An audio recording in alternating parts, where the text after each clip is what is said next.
Hey, what's up, YouTube? So today I wanted to talk about Terence Crawford and Jermell Charlo.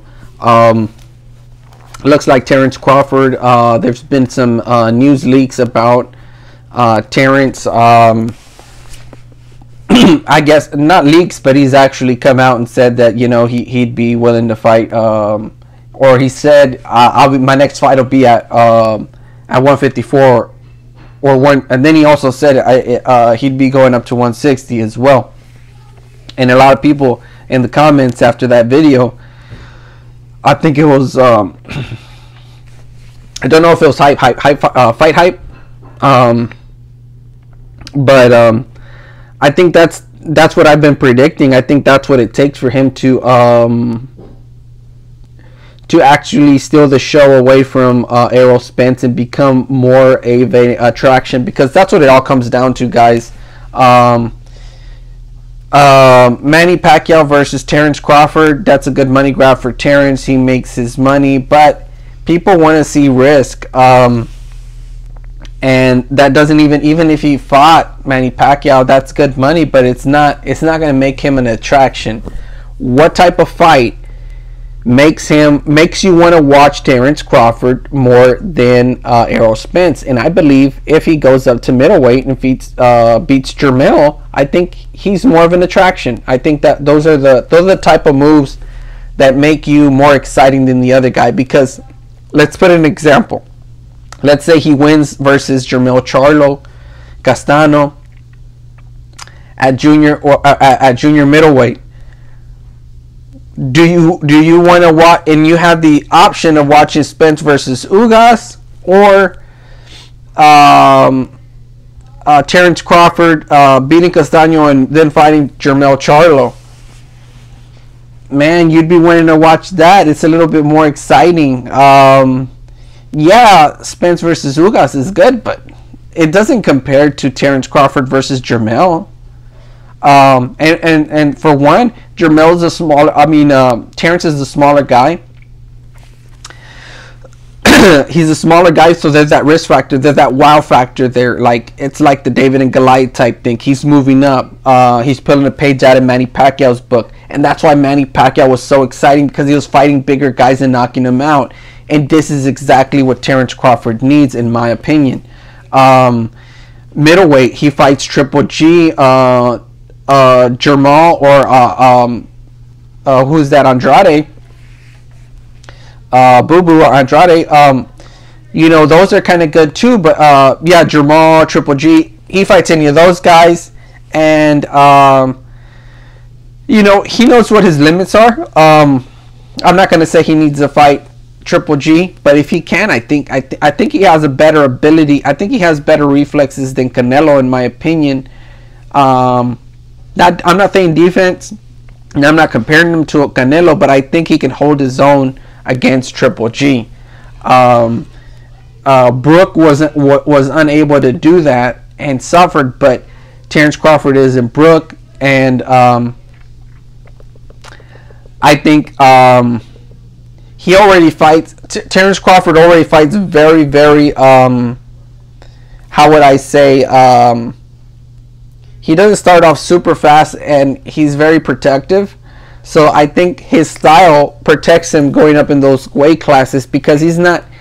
It's not like another reason we watch Manny, because he was reckless and he was an attacker, and those are the scary parts about an attacking fighter moving up to like a junior middleweight. That's not safe because he's unprotected. Terence Crawford actually protects himself quite a bit, and he's a very smart fighter. But when the fighter's typically very, very smart, it makes him less entertaining. And for those reasons, they have to rely on different factors of what's gonna, or focus on different factors that are gonna make them a pay-per-view attraction.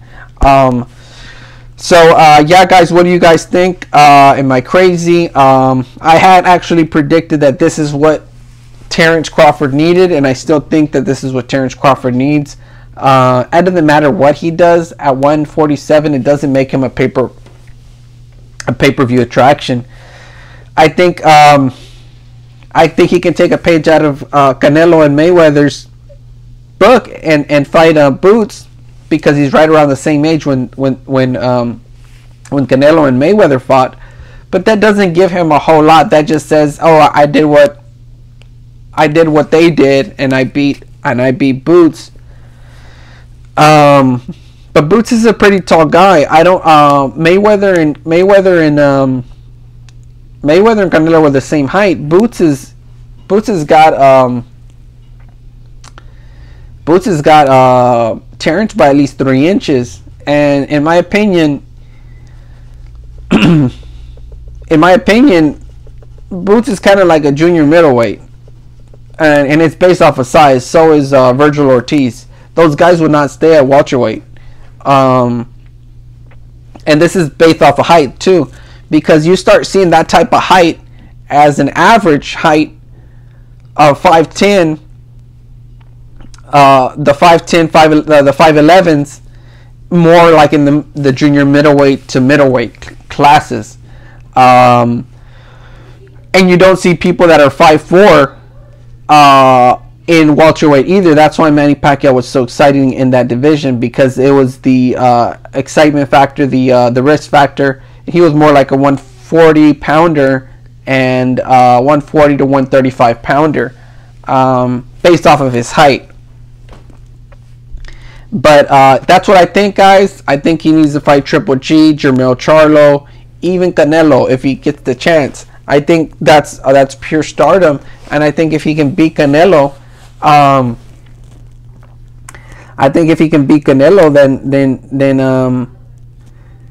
then that puts him at that Mayweatherish level. That's what it takes to beat. And I remember Spence was asked about Canelo, and he says he's too big.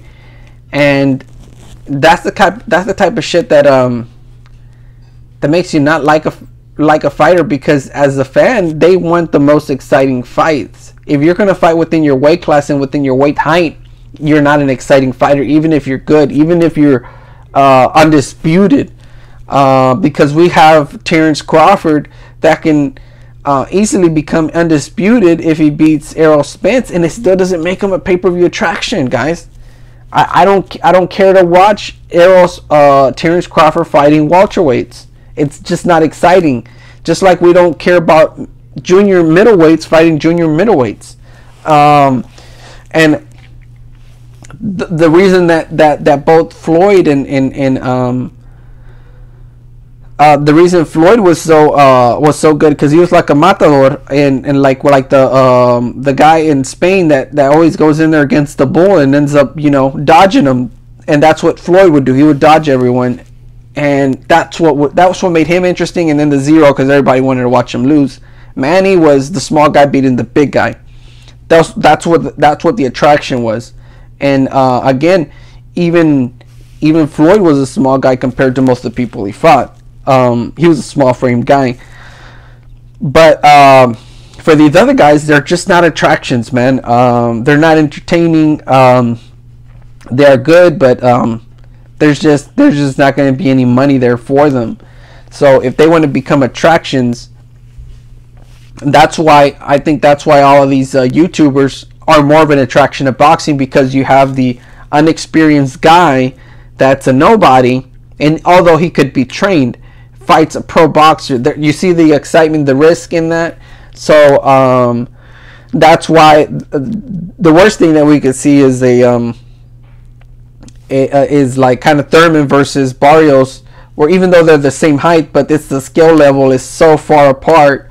And Thurman is a regular at welterweight, and Barrios is used to fighting lightweights and having that advantage over there. It just is horrible for boxing. And I don't really see they're just being nice to Thurman, and I think they're just being nice to Thurman, and he's a popular name, so they're bringing him back and allowing that to happen, because he's such a household name in boxing, compared to Terence Crawford. People, I think, know Thurman more. But yeah, with that being said, tell me what you think. Do you think Terence beating Charlo makes him a pay-per-view attraction, immediate pay-per-view attraction? I think so, but let me know what you think.